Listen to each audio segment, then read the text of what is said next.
The relationship between the garden and giving, some inspiring stories coming up. Over the past 20 years as a garden designer, I've enjoyed helping homeowners create private sanctuaries full of beauty and wonder. I find each garden to be a fresh opportunity to explore ways to create uniquely personal spaces. These are just a few of the gardens I've helped to transform into garden homes.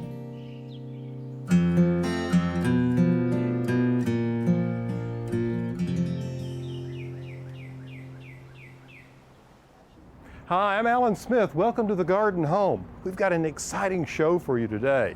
It's about blurring the lines between inside and out, some of the things we usually talk about. But today we're talking about taking a different look at our homes and our workplaces. You see, it's all about stewardship and taking care of what we have, looking at things in a more sustainable and green way. We're here at the headquarters of Heifer International.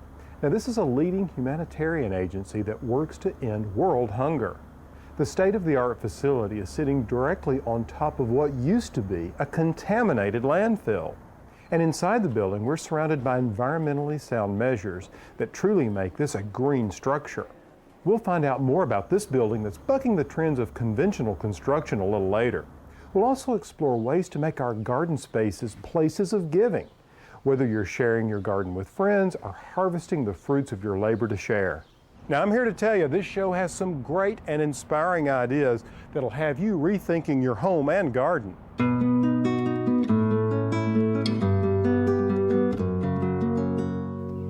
Just what does your garden mean to you? Now, what I mean by this is it a way to get away from the hectic pace of your job, or a place to reconnect with friends and family, or maybe it's kid central during the summer months. Now, whatever activities are going on in your garden, you can bet nature's out there providing abundance that you can share.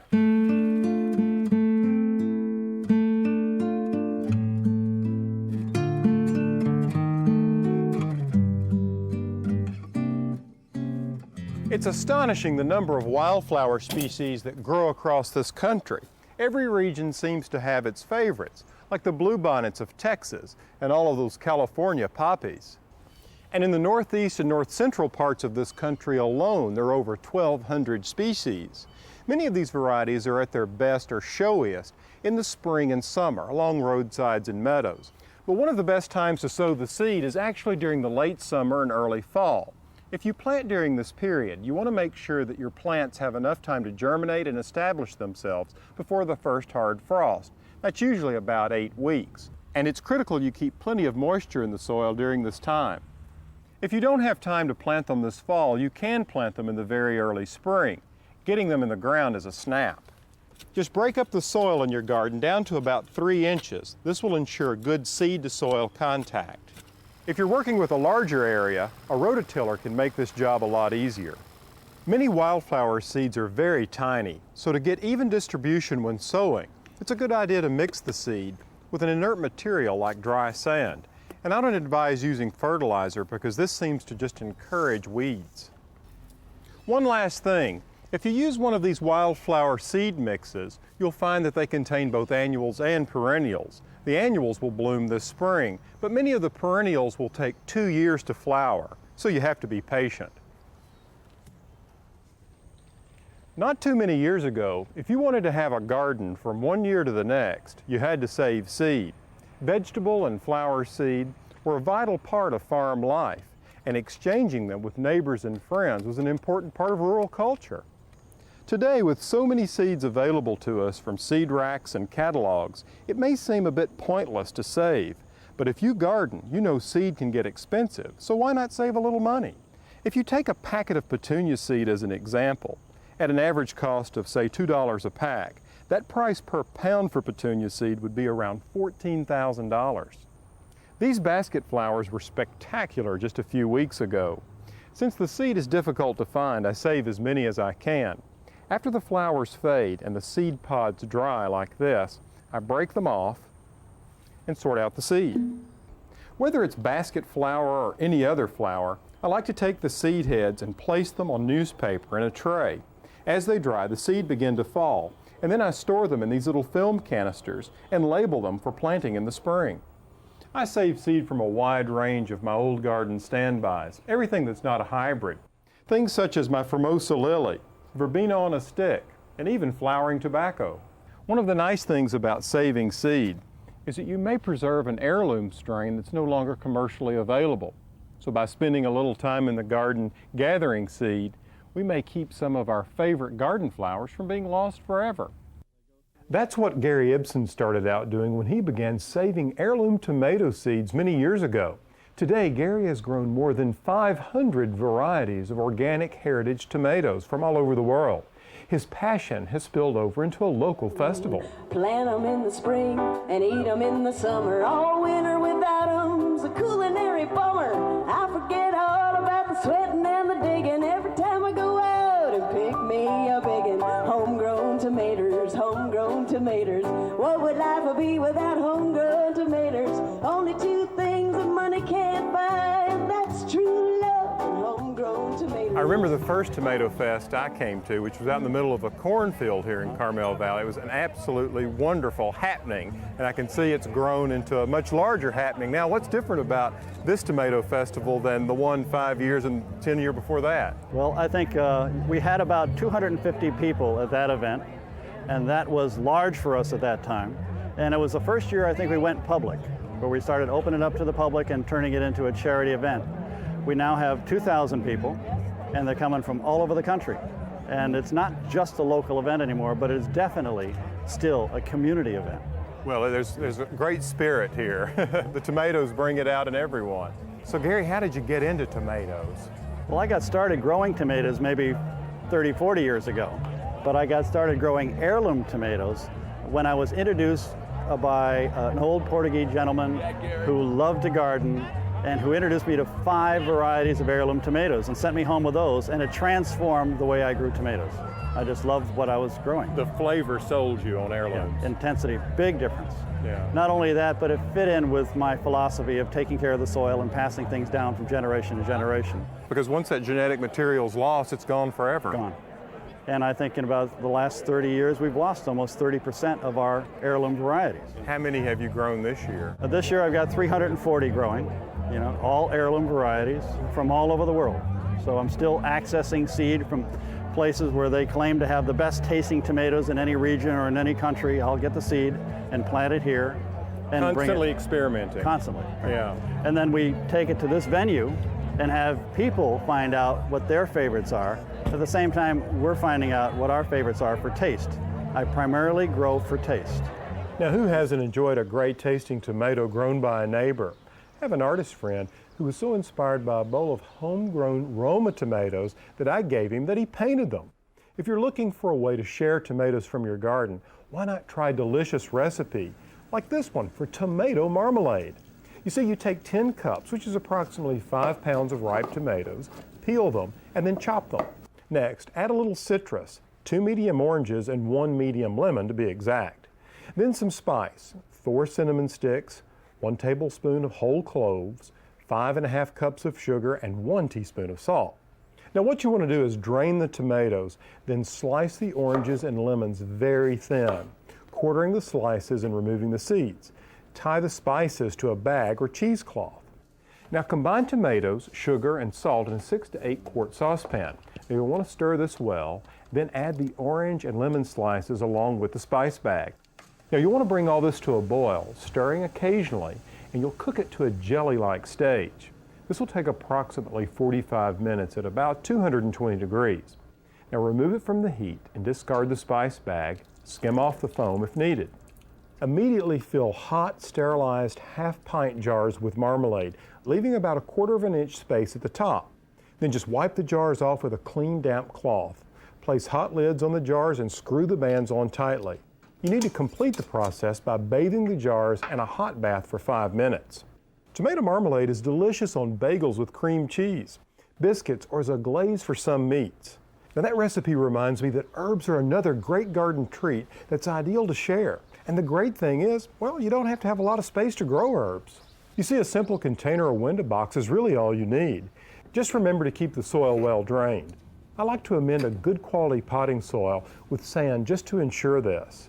And while I try to keep the plants fully hydrated, I don't want to overwater them. Some plants thrive on a little neglect. Many are hesitant to cut their herbs back, but the more you cut them, the better they grow. And pruning only makes the plants bushier and stronger. Some of my favorites are rosemary, thyme, oregano, and basil. All of these enjoy similar growing conditions, warm temperatures and full sun, and they also make good companions in containers. Another gift from the garden worth mentioning is, of course, fresh flowers. Whether you're cutting them for your home or giving them to someone else, flowers just seem to be the perfect way to say, hey, I care.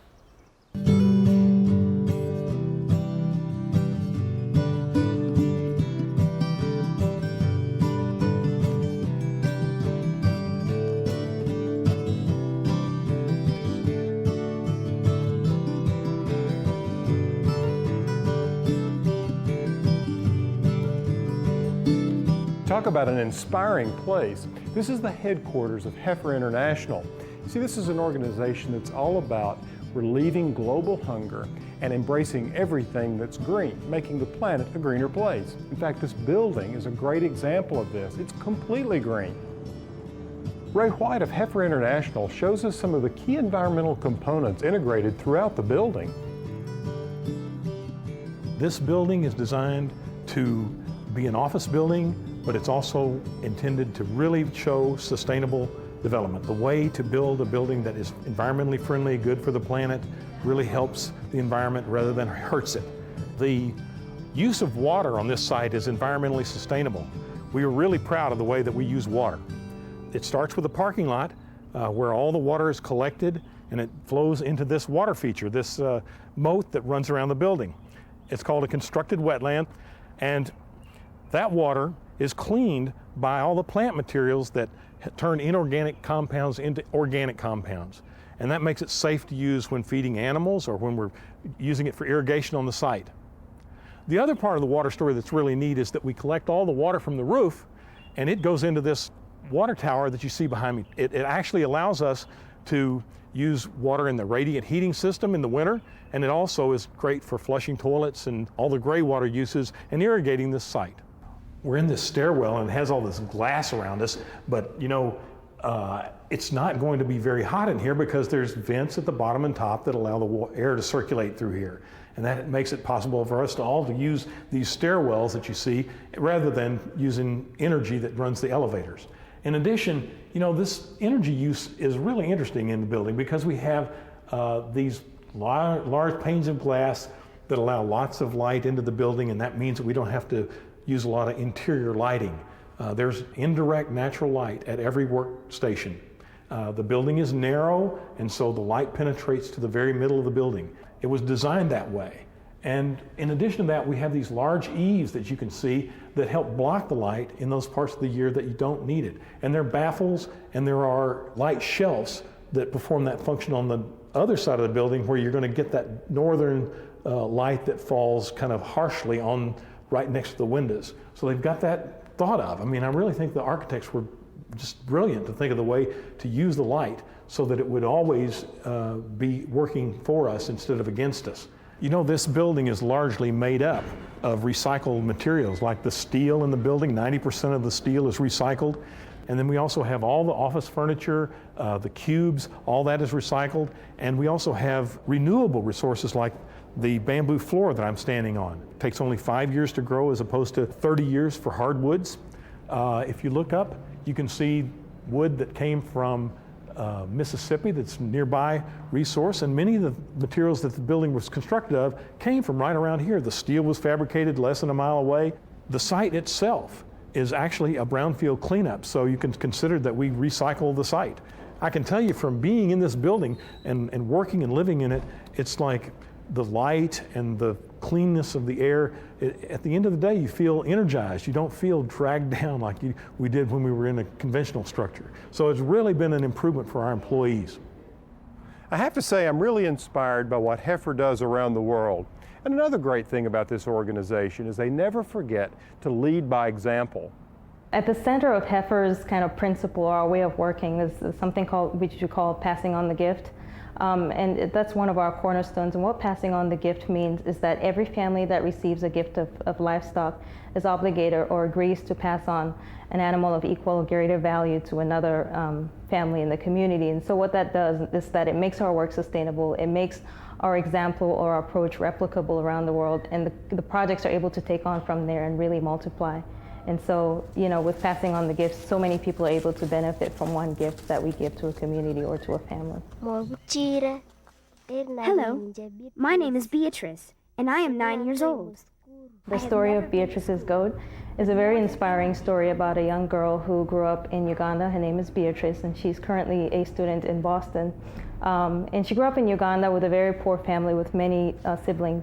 And because of the gift of a goat that they received from Heifer, they were able to really improve their livelihoods. And so, you know, her story is kind of a flagship for Heifer. As part of my job, I travel quite often to Africa, and I've traveled to several different countries and seen the story of Beatrice being replicated with many different people with different names all over the world. And it's not just about goats, it's not just about the cattle, it's about the people that we work with and how their lives improve through the way that we work.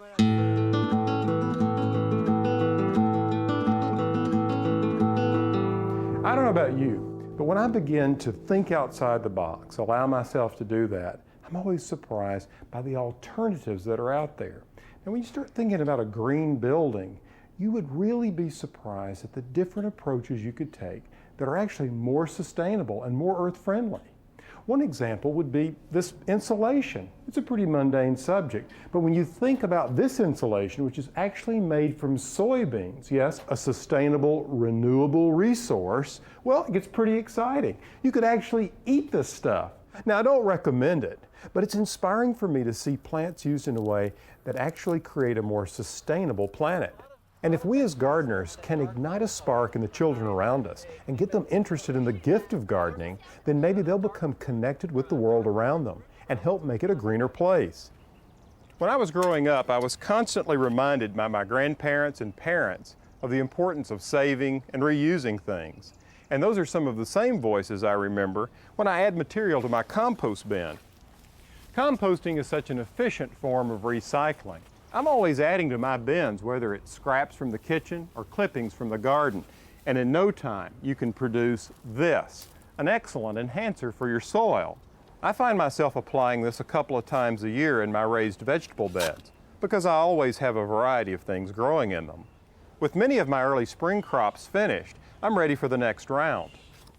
First, I'm going to give the soil a little boost with some of this compost. And I've found that a wheelbarrow load like this will cover about a 6x6 area. That works out to about 3 to 4 pounds per square foot. I just spread it out evenly and then turn it over with a fork, incorporating it into my existing soil. While there's certainly nutrient in my compost, I don't rely on it solely for fertilization.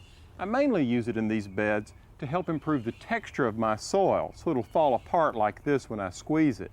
Compost can improve just about any kind of soil, whether it's clay or sand-based. For sand, it helps it hold moisture better, and for clay, it helps break up those tightly compacted particles. This is one of the best forms of recycling I know because the payoff is always in a great bounty of fruit and vegetables. Now here's a quick tip to get more out of your garden. Install soaker hoses in your raised beds and flower beds. The slow soak will conserve water by lessening runoff and save you valuable time because you're not out there watering. One tip to keeping soaker hoses in place is to cut wire hangers using wire cutters and use them as pins by pushing them into the soil. And another time and money saving gift for both you and your garden is mulch. There are lots of different kinds of mulches out there, everything from tree bark such as pine, cypress, and hardwood to things like pine needles and straw. Whatever you use, I think it's a lot tidier if you'll just dump it out onto a piece of plastic like this. And when you apply it, layer it in about 2 to 3 inches thick like this. Once the mulch is down in your beds, it can give your garden a beautiful finished look. In all of our lives, there are events we want to remember. And why not use those opportunities to give a little something back to the environment, like planting a tree? They're so beautiful, and if sited properly and given a chance, they can have a positive impact on the environment long after we're gone. I think one of the best examples of this is at Mount Vernon, where George Washington planted these magnificent tulip poplars almost 200 years ago. Dean, you've been the horticulturist here at Mount Vernon for over 20 years now. I want to know one thing. Did Washington really cut down the cherry tree? Well, you know, he really didn't. That was a myth. Actually, Washington was a tree lover. He especially loved trees that bloomed. And this tree behind us is a tree that was planted around 1785. Really? We call it a living witness because it was actually here witnessing the life and times of George and Martha Washington. Absolutely. It's magnificent. It really is. How many trees of this age are still on the estate? We still have 13 trees surviving from the 1780s. And these were trees that Washington planted? We like to say under his direction because we're really not sure if he planted it himself or not. Planting a tree is something any of us can do. And the best time to get many of them in the ground is the fall. You see, planting trees while they're dormant allows them to recover more quickly from being moved around. And it also gives them an opportunity to settle in before their next growth phase in the spring. Aside from the more obvious reasons for planting trees, there's also a very practical one. Certain reports indicate that by planting trees near your house, you can reduce the amount of energy consumption in your home up to 40%. This is done by blocking the amount of solar radiation that hits your house during the summer. But to achieve these results, you'll need to site them on the west side. And since sun beaming through windows can really heat up your home, it's a good idea to try to shade them. Whether you begin with something small or a larger specimen, it's important to know what its height and limb spread will be at maturity. Any guidebook can help you with the potential size of trees. Understanding this information will help keep you from making the mistake of planting the tree too close to your house or utilities. After all, if you go to the trouble to plant one, you want to give it the best chance possible.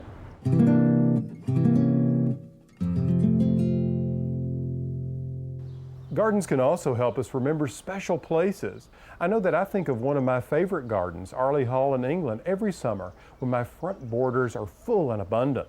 During a visit to another grand English garden, Chatsworth, the Duchess of Devonshire and I spoke about the unique blueprint that makes up the structural elements of her private garden. Of course, the way to really appreciate a parterre garden is from up above. That's right. You would look at this from the second floor windows here, where you do on the tour of the house.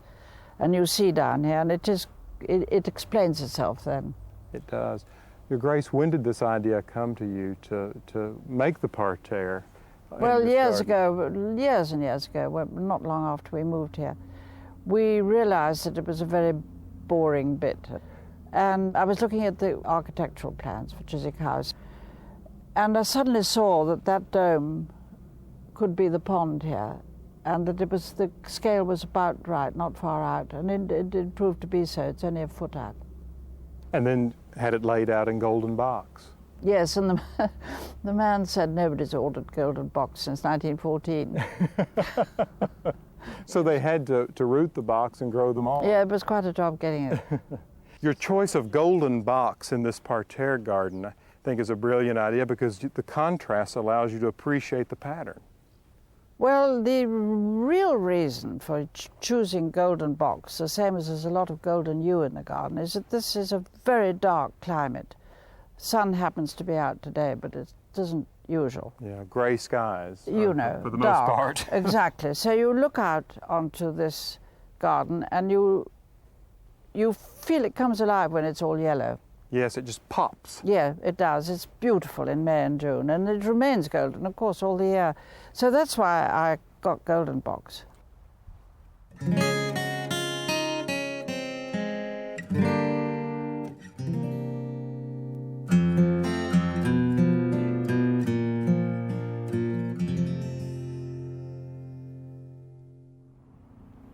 I really enjoyed my visit to Chatsworth and my time with the Duchess. You know, Chatsworth is an inspiring example of stewardship and historic preservation, and the way they share it with the public, well, it's just unparalleled. The garden home is all about embracing nature. It's about pushing the boundaries of our home out into the backyard, the global backyard, the one that we all share. Until next time, from the Garden Home, I'm Alan Smith.